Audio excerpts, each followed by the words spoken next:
Los triunfos se apilaban. Llegaron aceptaciones del MIT y Stanford en semanas posteriores, y una carta privada de un decano de Johns Hopkins felicitándome por un proyecto de investigación que habían notado. Nadie en mi familia preguntó. Nadie se fijó. Estaban ocupados colgando más premios en la banda de Jessica. La presión subía como el clima. Mi padre anunció con tono solemne durante la cena que como a Jessica le habían ofrecido una prestigiosa beca de posgrado, crecí como el ruido de fondo en mi propia familia, la que se mimetizaba con el papel tapiz, mientras mi hermana Jessica cruzaba la habitación como bajo un reflector. Recuerdo tener 9 años y escuchar a la tía Margaret en una cena familiar decir: Emma es lista, a su manera callada, pero Jessica sí es una verdadera erudita. La risa de mi madre flotó en el aire como un plato al posarse en la mesa. No te preocupes, cariño, me dijo cuando le pedí tomar la clase avanzada de matemáticas en la escuela. Las niñas no necesitan carreras STEM. Busca un esposo al que le gusten los números. Esa frase se me instaló en los huesos y se quedó ahí mucho tiempo, pesada y silenciosa. No dije nada. Sonreí y guardé el dolor en algún sitio entre la tarea y la hora de dormir. Pero lo que mi familia no sabía era que ya había empezado a guardar un pequeño secreto. 2 cuadernos, un fajo de folletos universitarios escondidos bajo el colchón, y una cuenta de correo extra que revisaba a las 3 de la madrugada, cuando la casa estaba en silencio. Jessica era todo aquello que a la familia le encantaba repetir en voz alta. «Nuestra niña dorada», decía mi padre, tocándose la sien como si la sabiduría pudiera señalarse con un dedo. A los 14 tenía una hilera de premios académicos, el orgullo prendido a su uniforme como medallas. En los eventos familiares, los parientes se inclinaban para preguntar por sus notas, asentían con aprobación cuando mencionaba clases AP y sus planes para estudiar Derecho. Mientras tanto, yo cargaba la etiqueta de «la tonta» como un suéter viejo del que no lograba desprenderme. Lo dijeron tantas veces que empecé a creérmelo. «Al menos tu hermana consiguió beca completa en la estatal», me dijo una vez mi prima Sara, como si eso debiera consolarme. Las palabras colegio comunitario flotaban como motas de polvo en las conversaciones sobre mí, pequeñas, inevitables, casi invisibles. «Opciones realistas», decía mi tío. «Piensa en lo práctico».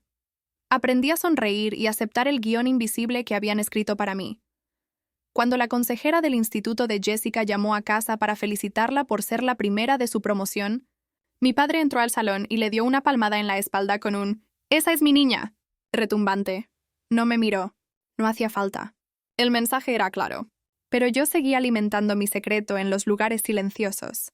Ejercicios del SAT escondidos en la mochila, horas de oficina por Zoom con profesores a los que nadie más veía, y libros de texto de Yale y del MIT comprados de segunda mano, que abrazaba como si fueran talismanes. A veces me sentía ridícula, como una actriz ensayando un papel que nadie le había pedido, hasta que vi la primera señal real de que ese proyecto pequeño y privado podía convertirse en algo más grande.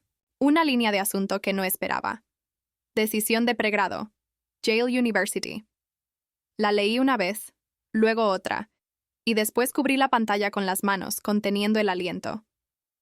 Pero lo que mi familia no sabía era que yo ya había sido aceptada en... Susurré para mí, un pequeño gancho de retención para estabilizar las manos cuando me temblaban. Seguí viviendo en los cuadros partidos de nuestra casa. En la cocina luminosa y bulliciosa, Jessica practicaba sus discursos para comités de becas, y nuestros padres pegaban en el refrigerador fotos de ella recibiendo premios como si fueran imágenes sagradas. En mi cuarto pequeño, al fondo de la casa, tenía una lámpara de escritorio que zumbaba suave como una respiración, una pila de folletos de visitas al campus, Stanford, Princeton, Northwestern, manchados con la grasa de mis dedos por las lecturas hambrientas de medianoche, y una foto descolorida de un tour universitario donde el sol había iluminado el patio central como una promesa. Levantaba esa foto y sentía la textura del papel bajo el pulgar, el olor de pasto húmedo memorizado en los márgenes. Cuando mi mamá encontró una mañana mi reporte del SAT en la mesa de la cocina, 1580, los números grandes e innegables, solo alzó una ceja y dijo, «Fue de chiripa». Mi padre murmuró, «Al menos a Jessica le fue bien en debate». No discutí. Aprendí pronto que mientras más rápido me doblara hacia el silencio, menos fragmentos afilados de decepción tendría que recoger después. Aún así, en secreto, ensayaba cómo respondería si alguien me preguntara qué quería. «Quiero ir a Yale», decía en voz baja, y esas palabras sabían a terror y a miel al mismo tiempo. La temporada dorada de las decisiones universitarias llegó como siempre llega todo en nuestra casa, ruidosa, performativa, llena de reuniones donde los parientes imponían sus opiniones como cubiertos sobre platos ya servidos. La fiesta de graduación de Jessica era la pieza central de esa temporada. Un evento donde la familia se reorganizaría en la imagen que más anhelaban. La casa olía a pastel de limón y a la cintilla plástica de una pancarta que decía «Felicidades, Jessica». Ella había aplicado a un puñado de escuelas excelentes y todos esperaban ver dónde caería. La noche antes de la fiesta, mis manos estaban febriles sobre el teléfono mientras deslizaba un correo de Princeton. «Felicitaciones». Luego otro de Stanford. Y finalmente uno que me vació el pecho. «Nos complace ofrecerte admisión a Yale University». Leí el mensaje de Yale 3 veces. La pantalla mostraba Emma arriba, como un tatuaje de confirmación donde nadie más que yo podía verlo. Imprimí el email en una hoja barata y lo doblé, guardándolo en el bolsillo como contrabando. El correo que recibí esa noche lo cambiaría todo. Me repetí una y otra vez, un pequeño anzuelo de memoria para sujetarme cuando la casa estuviera estridente y la fiesta, más aún. Al día siguiente, la casa era un teatro. Jessica resplandecía bajo la atención, su discurso nítido, su sonrisa fácil porque el mundo siempre le había dicho que los aplausos eran suyos. Mi madre no paraba de llamarla mi hija brillante, y mi padre repetía, va a ser abogada. Cuando la gente me preguntaba a mí dónde pensaba ir, respondía, sigo decidiendo, que era la respuesta aprobada por la familia. Tibia, modesta, no amenazante. Las amigas de Jessica orbitaban a su alrededor como satélites, sus risas tintineando. En el pecho yo llevaba un papel que pesaba, doblado 2 veces para que el borde de la impresión quedara oculto. Al menos tu hermana consiguió beca completa en la estatal, repitió alguien, y la frase me ardió como ácido. Pero yo llevaba otro papel, otro relato doblado dentro del bolsillo. Una carta de beca que había recibido la semana anterior con una cifra que me mareaba. $125,000 de beca completa para Yale University. Me reí cuando vi el número por primera vez, incrédula. ¿Es un error de dedo? Le escribí a mi mejor amiga, Amanda. Ella respondió con 3 signos de exclamación y un solo «Haz la maleta». Mientras los vítores de la familia subían y bajaban aquella tarde, me sentía como una actriz esperando el pie correcto. Y el pie llegó. Claro que llegó de la manera más ordinaria, porque a la vida le gusta la crueldad y la gracia ordinarias en partes iguales. Mi hermana, meticulosa hasta la terquedad y con esa impaciencia que tantos confunden con energía, estaba recogiendo después de su fiesta. Encontró mi teléfono en el sofá donde lo había dejado con la pantalla encendida. En ella, el avance del correo de Yale brillaba como una mancha de luz de halo. Jessica tomó el móvil, y antes de que pudiera detenerla, abrió el mensaje. La habitación se quedó quieta un segundo mientras leía. Luego, sin dramatismo, en un gesto que se sintió como el chasquido de un encendedor, dijo, «Emma, ¿qué es esto?» Su voz era plana, pero en sus ojos vi un destello de algo que no le había visto nunca. Satisfacción, tal vez, o propiedad. «¿Quién imprimió esto?», preguntó. Pude haberle dicho. Había imaginado ese momento 1000 veces, con todas las variantes. Yo tranquila, yo altiva, yo saliendo con el papel como si fuera un trofeo. Pero en cambio, porque el drama familiar ya se había ensayado y porque siempre hay valor en un tiempo que duele, no hice nada. Miré cómo arrugaba el papel con la mano, luego lo arrojó a la chimenea del salón, un hogar pequeño y ridículo que usábamos en invierno para quemar virutas aromáticas, y lo encendió. Las llamas lamieron la esquina de la hoja y levantaron la palabra Yale en un rizo de humo. «No es nada», dijo apenas mirándome. «Sé realista, Emma. No te quedes atrapada en fantasías». Sopló la brasa hasta apagarla. Recuerdo el olor del humo en el aire, el dulzor punzante del papel quemado, y el hueco en la garganta como un diente que falta. Tenía las manos sudorosas, aunque la sala estaba caldeada por los hornos y la emoción de la fiesta. Cuando mi hermana abrió mi carta de aceptación de Yale y la quemó, no sabía que yo ya había respondido, pensé, con mi voz como memoria en mi propia cabeza, un gancho de retención para no perderme. Me fui temprano con la excusa de un dolor de cabeza y la razón verdadera de un corazón deshilachado. En mi cuarto desplegué mi secreto otra vez. Una confirmación por correo de Yale mostrando mi respuesta enviada, con sello de tiempo de la noche anterior, y un código que probaba que había contestado. Ya había entrado al portal de aceptación y había hecho clic en Commit to Enroll. La pequeña marca verde brillaba como un puntito de verdad. Lo hice en silencio, a propósito, porque quería que mi aceptación fuera mía antes de que alguien intentara arrebatármela. Había un gusto de victoria tranquila en saber la verdad pese a lo que ardía en la sala.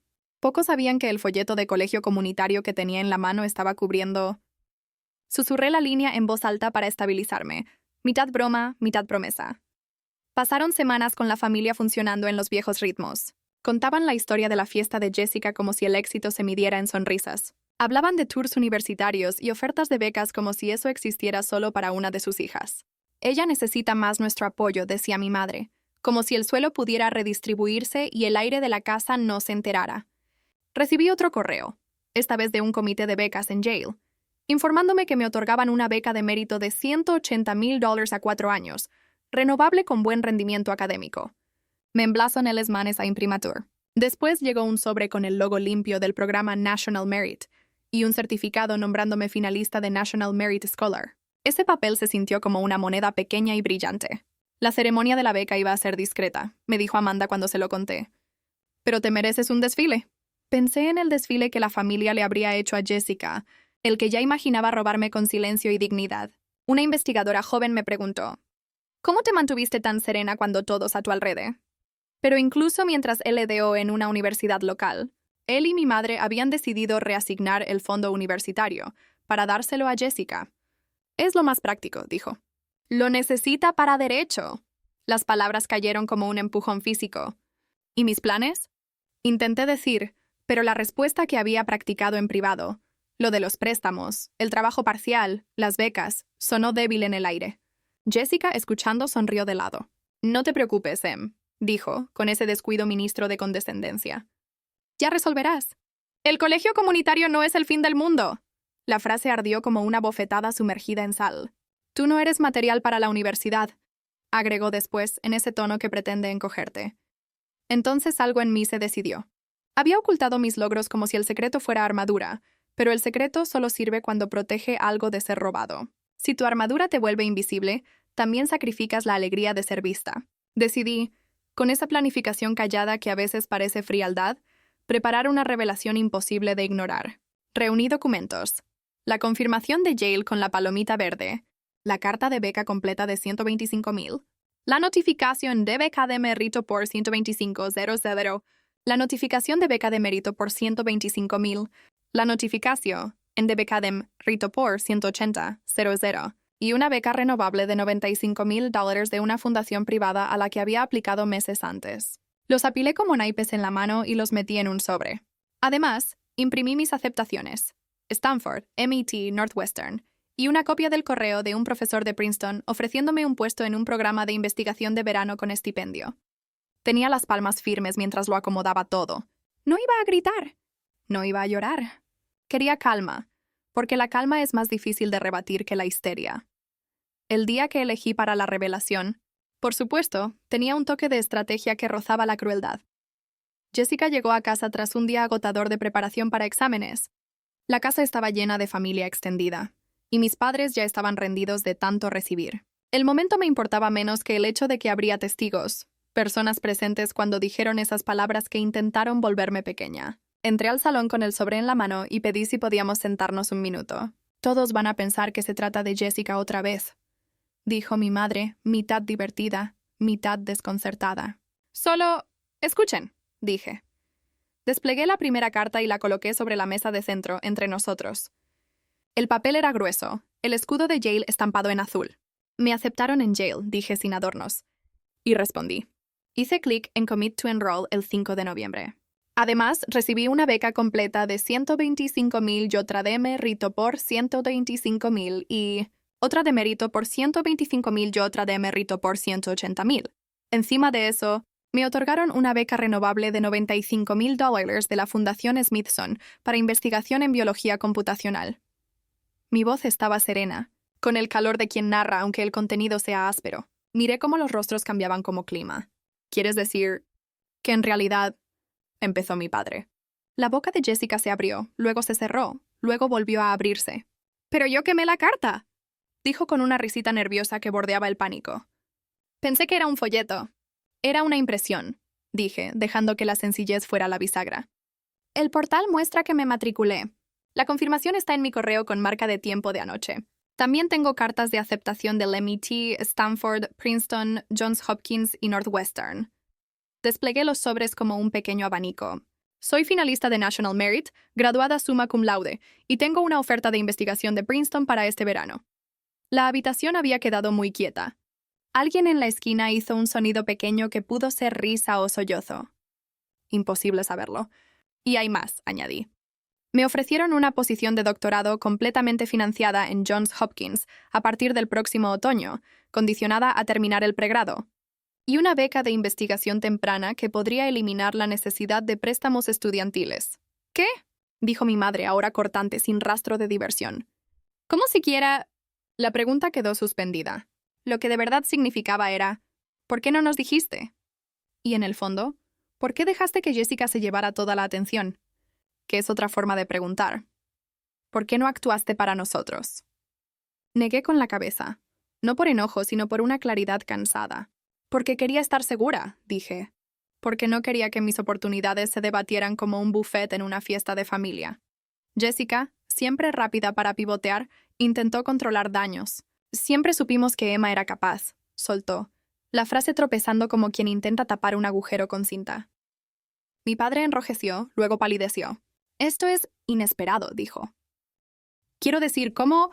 Tartamudeó, la voz pequeña. La familia se probó disculpas como abrigos que no les quedaban. Mi madre dijo, siempre quisimos lo mejor, con el tono de una línea ensayada. Luego vino el giro.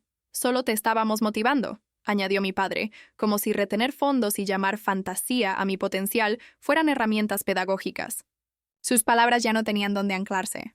Observé esas maniobras. La disculpa, la reclamación de buena intención, el gaslighting, con calma, como quien cataloga estrategias humanas pequeñas. No quería amplificar el caos con crueldad. Quería límites. Así que expliqué lo que pasaría después. Me mudaría a la residencia de Yale. Me haría cargo de mis finanzas con las becas y ayudas que me habían otorgado. Y no aceptaría dinero ni ayuda de quien intentó negarme lo que ahora querían reclamar. Voy a pagar mis propios libros, cruzar el país y empezar una vida que no me pida justificar mi valor en cada cena, dije. Si quieren ser parte, sean amables y apoyen. Si no, no estarán en mi graduación. Mis palabras cayeron como una decisión. La cara de Jessica se retorció en algo entre arrepentimiento y cálculo. La de mis padres se volvió una mezcla de choque complicado y molestia. El tiempo no se detuvo. Los días siguientes se llenaron de cosas prácticas, formularios, orientaciones, un vuelo largo al otro lado del país viendo la costa encogerse como un hilo que se corta. Mi madre llamó y dejó un mensaje cargado de disculpas, pidiendo ir a visitarme con una cajita de cuidados. No contesté. Quise que la distancia fuera silenciosa como un lienzo, espacio para pintar mi vida sin las manchas de manos viejas. El campus era todo lo que había imaginado a solas. Caminos de ladrillo con olor a lluvia y posibilidad. Folletos que ahora se sentían como mapas. Una librería donde me permití una pila ridícula de cuadernos. Los detalles se me quedaron pegados. Los folletos brillantes con praderas de césped. Los portales de aceptación que se volvían naranjas y verdes a cada paso. El reporte del SAT guardado en un cajón, donde podía ver el 1580 sin sentir vergüenza. En Yale, yo no era la tonta. Era una estudiante entre muchas y muchos que habían peleado su lugar en otros idiomas, con batallas distintas. Me senté en seminarios con gente que preguntaba y empujaba, y en laboratorios donde los profesores enseñaban esa desconfianza cuidadosa que se convierte en investigación. Florecí de maneras que nada tenían que ver con mi familia. Las becas cubrían matrícula, residencia y comida, y me quedaba lo suficiente para hacer prácticas en laboratorios que pagaban con mentoría más que con dinero. Salvo que la beca de Smithson incluía un estipendio que me permitió vivir sin compromisos raros. Tuve libertad de elegir, de hacer un semestre fuera, de aceptar una posición de investigación no remunerada, que más tarde se transformó en un puesto pagado, cuando mi trabajo llamó la atención. Hice amigos que leían distinto a cualquiera de casa, que me enseñaron dialectos de valentía intelectual. Estudié hasta tarde muchas noches, con lágrimas discretas cuando un experimento fallaba. Y luego, más adelante, cuando uno salía bien y exhalaba como una cantante que suelta una nota larga. El tiempo suavizó los bordes de mi familia. Al principio intentaron blanquear su memoria. Disculpas ensayadas, intentos de colgarse medallas. Siempre estuvimos orgullosos de ti, decía mi madre en cenas navideñas, como si la repetición fabricara la verdad. Jessica mandaba mensajes que fluctuaban entre culpa y competencia. Felicidades por Yale, escribió en uno. Y en otro, mucho después, no olvides de dónde vienes. Ignoré este último y guardé el primero. Tras graduarme, Cuando crucé el escenario bajo una luz brillante, con summa cum laude junto a mi nombre, un pequeño grupo aplaudió, y mis padres estaban notablemente ausentes. Sentí un pinchazo, luego indiferencia. Había encontrado un poder sereno que no necesitaba sus aplausos. Mi vida después del pregrado avanzó sobre una base que nadie logró arrebatarme. Empecé un doctorado con financiación en Johns Hopkins, seguido de un postdoc que abrió puertas que solo había entrevistado con la mirada durante la licenciatura. Acepté una plaza en un instituto de investigación que me ofrecía trabajo alineado con mi curiosidad y no con expectativas ajenas. En un momento, una revista pequeña hizo un reportaje sobre científicas jóvenes y encontré mi nombre en una lista, una línea que me ponía al lado de gente a la que admiraba. Mi madre envió una captura con un "estamos muy orgullosos" pegado encima. Respondí con una sola frase: gracias. Nunca les conté cuán hondo había dolido el silencio de mis años anteriores, porque las palabras a veces son armas cuando se usan con la luz equivocada. En vez de eso, construí límites. No los invité a todas las ceremonias. No me dejé gaslighting para volverme pequeña. Y no ofrecí el trabajo emocional de su redención. Aprendí que el éxito sabe distinto cuando primero es silencioso, y luego, sí, se vuelve alto. Y aprendí a disfrutar las victorias calladas. Me encantaba reunirme con Amanda para tomar café y contarle avances del laboratorio con esa clase de lenguaje que le encendía los ojos. Me encantaba enviar mis propios paquetes de cuidados a amigas en posgrado, incluyendo esas piezas pequeñas que mi madre alguna vez usó como moneda de afecto. Suéteres tejidos a mano, galletas, una nota que dijera: lo más difícil ya lo hiciste. Cuando me pedían consejo, decía la verdad: estudia en serio, aplica a muchas. Lleva varias pestañas abiertas con portales de becas y, sobre todo, sé tu propia defensora cuando nadie más lo sea. ¿Dudaban de ti? Pensé en los clics nocturnos en el portal de aceptación a las 3 de la mañana, en la palomita verde junto a Commit to Enroll, y dije: no dejé que el ruido decidiera mi valor. Le hice una vida privada a mis ambiciones, y luego dejé que el mundo las viera cuando fue el momento. No cuento esta historia para presumir. La cuento porque tantas chicas se desvanecen en los relatos ruidosos que otros cuentan sobre ellas, y porque a veces las victorias más difíciles son las que tienes que guardar en el bolsillo hasta que el momento es tuyo para compartir. Hay una paz profunda específica que me llegó con cruzar el país y abrir un buzón, donde las cartas eran para mí y venían de gente que trataba mi mente como algo que se involucra, no que se domestica. Todavía llevo la memoria de aquella noche en que Jessica quemó una hoja en la chimenea. Duele como duelen los moretones al azar meses después. Ahí, una marca, pero no el todo de mí. No guardo una venganza teatral. Mis recompensas fueron más silenciosas y más justas. Una vida pagada por mérito. Una carrera de investigación que me alimentó intelectual y económicamente, y la oportunidad de construir límites tan firmes que ni la nostalgia familiar pudiera desarmarlos.